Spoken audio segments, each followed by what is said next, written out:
नमस्कार दोस्तों आज हम बात करेंगे पंजाब की। पंजाब में एक लंबे समय से यह चर्चा हो रही है कि कांग्रेस अपना मुख्यमंत्री का चेहरा नहीं बता रही है। शायद कांग्रेस डर रही है क्योंकि उसके यहाँ लीडर इतने हैं कि वो आपस में ही लड़ने लगते हैं जब मुख्यमंत्री की बात होती है। जब मुख्यमंत्री के चेहरे की बात होती है तो चाहे सुनील जाखड़ हो, चाहे नवजोत सिंह सिद्धू हो या चरणजीत सिंह चन्नी हो। आपको याद होगा 2017 का जब चुनाव हुआ था विधानसभा का, उस वक्त नेता प्रतिपक्ष नवजोत सिंह सिद्धू नहीं बल्कि चरणजीत सिंह चन्नी थे। तो स्वाभाविक सी बात है, जब चुनाव लड़ा जाता है तो जो नेता प्रतिपक्ष होता है और यह चुनाव जीता जाता है तो वही सामान्य तौर पर मुख्यमंत्री होता है। लेकिन ऐसा नहीं हुआ था।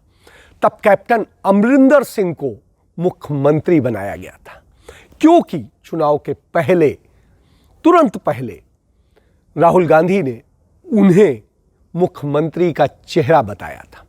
निश्चित रूप से कैप्टन अमरिंदर सिंह इसके लिए डिजर्व करते थे क्योंकि उन्होंने लंबे समय तक कांग्रेस के लिए काम किया था और एक बार मुख्यमंत्री रह चुके थे। उनके जैसे अनुभवी व्यक्ति की कांग्रेस को जरूरत थी। लेकिन कालांतर में जो हुआ वो सभी के लिए सोचने वाला था। उनसे जो उम्मीदें की थी, कांग्रेस ने जो वायदे किए थे, उन सारी चीजों को लेकर उन पर सवाल उठे। उन पर यह भी सवाल उठे कि कोविड संकट के दौरान वो अपने फार्म हाउस में ही बने रहे। वो अपने मंत्रियों तक से नहीं मिल रहे थे, अपने विधायकों तक से नहीं मिल रहे थे और ऐसी स्थिति में जनता बेहाल थी।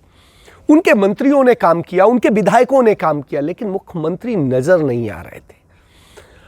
ऐसी स्थिति में सवाल होता था कि आखिर सरकार कहाँ है। फिर यह भी आरोप लगते थे कि वह भारतीय जनता पार्टी के नेताओं के हाथ खेल रहे हैं, वो नरेंद्र मोदी के टाउट बन गए हैं, वो अमित शाह के इशारे पर काम करते हैं, वो राजनाथ सिंह की सुनते हैं, वो कांग्रेस हाईकमान की नहीं सुनते हैं। उन पर यह भी आरोप था कि उन्होंने तमाम सारे कांग्रेस के कल्याणकारी फैसलों को लागू इसलिए नहीं किया जिससे भारतीय जनता पार्टी को उन पर सवाल उठाने का मौका मिले। वायदे पूरे नहीं हुए। निश्चित रूप से पंजाब को शिकायत थी और पंजाब को जब शिकायत थी तो पंजाब का मुख्यमंत्री कौन होगा, नुमाइंदा कौन होगा, इसका फैसला तो यहाँ की जनता को करना है। ऐसी स्थिति में कांग्रेस हाईकमान ने अचानक फैसला लिया और कैप्टन अमरिंदर सिंह से इस्तीफा मांग लिया। सुबह सोनिया गांधी ने उनसे इस्तीफे के लिए कहा। मेरी अपनी कैप्टन अमरिंदर सिंह का मैंने इंटरव्यू किया तो उन्होंने बताया कि सोनिया जी ने उनसे कहा, सॉरी कैप्टन। निश्चित रूप से वो सॉरी कहने की एक वजह थी कि आप रिजल्ट नहीं दे सके। चरणजीत सिंह चन्नी को मुख्यमंत्री बनाया गया। 3 दिन कवायद चली।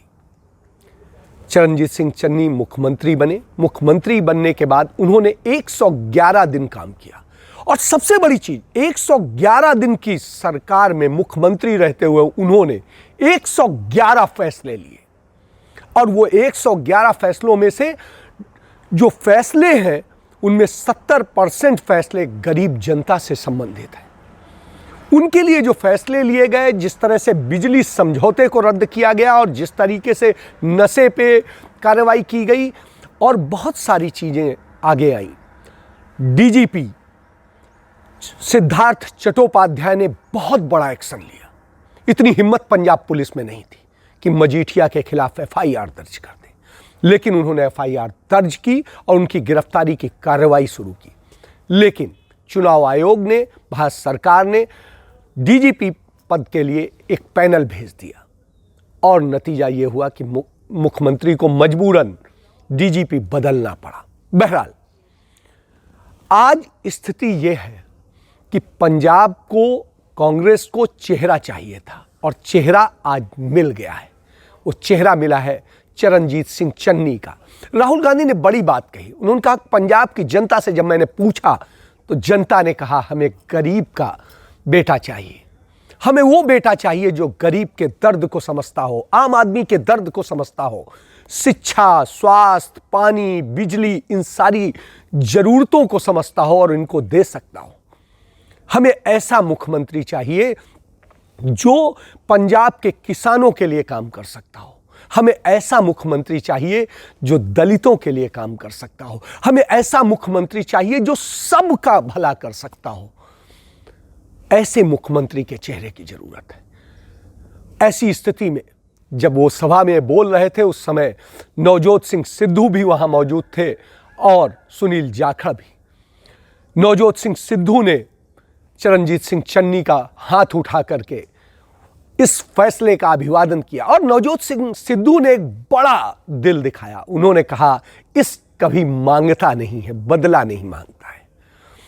राहुल जी ने जो फैसला लिया है हमें मंजूर है और मैं वो जो फैसला लेंगे मैं उसके कदमों में रहूंगा। बहुत बड़ी बात कही। आपको इस पर एक याद दिलाता हूं, इतिहास याद दिलाता हूं। 1947 में जब देश आजाद हुआ, पंडित जवाहरलाल नेहरू ने एक चिट्ठी लिखी।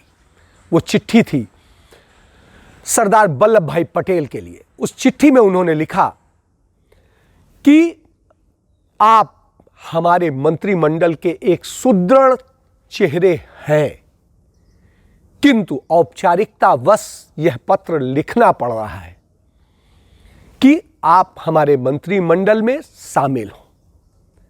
उसके जवाब में जो सरदार पटेल ने लिखा है वो अपने आप में इतिहास है। उन्होंने दूसरा जो चिट्ठी लिखी जवाब में, उसमें लिखा कि आपके सिवा इस देश में कोई ऐसा व्यक्ति नहीं है जिसने इस देश की आजादी में इतना बड़ा और इस देश के लिए इतना त्याग और बलिदान किया हो।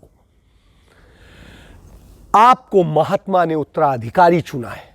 ऐसी स्थिति में अशेष जीवन के लिए मेरी सेवाएं आपको समर्पित हैं और मेरी वफादारी आजीवन आपको मिलेगी। आप इससे समझ सकते हैं कि कितने बड़े लोग होते थे, कितनी बड़ी बातें होती थी। आज इतिहास फिर से एक बार दोहरा रहा है। एक गरीब के घर के बेटे को मुख्यमंत्री पद की कुर्सी के लिए स्थायी तौर पे अपना कैंडिडेट घोषित करते हुए राहुल गांधी ने देश की स्थितियों को बताया। उन्होंने बताया कि कैसे देश के आम आदमी की बात नहीं सुनी जाती, सैनिक की बात नहीं सुनी जाती, पुलिस की बात नहीं सुनी जाती, उन लोगों की बात नहीं सुनी जाती है जो सीमाओं पे मरते हैं, जो देश में सुरक्षा करते मरते हैं, जो तमाम जगह मरते हैं। जरूरत हर व्यक्ति की है, हर जगह की है और हर जरूरत को पूरा किया जाना चाहिए और उसके लिए सभी को उचित सम्मान भी मिलना चाहिए और प्यार भी मिलना चाहिए। इस देश को उन्होंने जिक्र किया कि संसद में जो उन्होंने भाषण दिया था, उस भाषण में उन्होंने कहा था कि नरेंद्र मोदी सरकार ने देश को दो हिस्सों में बांट दिया है, दो हिंदुस्तान बना दिए हैं। एक गरीबों का हिंदुस्तान जहां रोटी के लिए आदमी मोहताज है, नौकरी के लिए मोहताज है, बेरोजगार हैं लोग, और दूसरी तरफ वह हिंदुस्तान जो चंद पूंजीपतियों के हाथ में है, जो रोज दिन प्रतिदिन अमीर अमीर और अमीर होते जा रहे हैं और देश की आधी संपत्ति सिर्फ उन 100 पूंजीपतियों के हाथ में आ गई है और आधी संपत्ति में 130 करोड़ लोग हैं। तो इससे आप समझ सकते हैं कि यह सरकार किसको क्या दे रही है। आंकड़े बताते हैं कि हिंदुस्तान में 80 करोड़ लोग जो हैं एक वक्त की रोटी खाने की स्थिति में नहीं रह गए। इस हालत में यदि देश पहुंच गया हो तो निश्चित रूप से एक गरीब को मुख्यमंत्री बनाया जाना उचित ही होता है। द प्रिंसिपल ने इस बात को सबसे पहले बताया था देश में कि चरणजीत सिंह चन्नी ही मुख्यमंत्री का चेहरा होंगे कांग्रेस के, और इस बात को बार बार बताया था। 3 दिन पहले इसको हमने घोषित किया था, आज राहुल गांधी ने उसे घोषित किया है। कैमरामैन सुनील शर्मा के साथ अजय शुक्ल।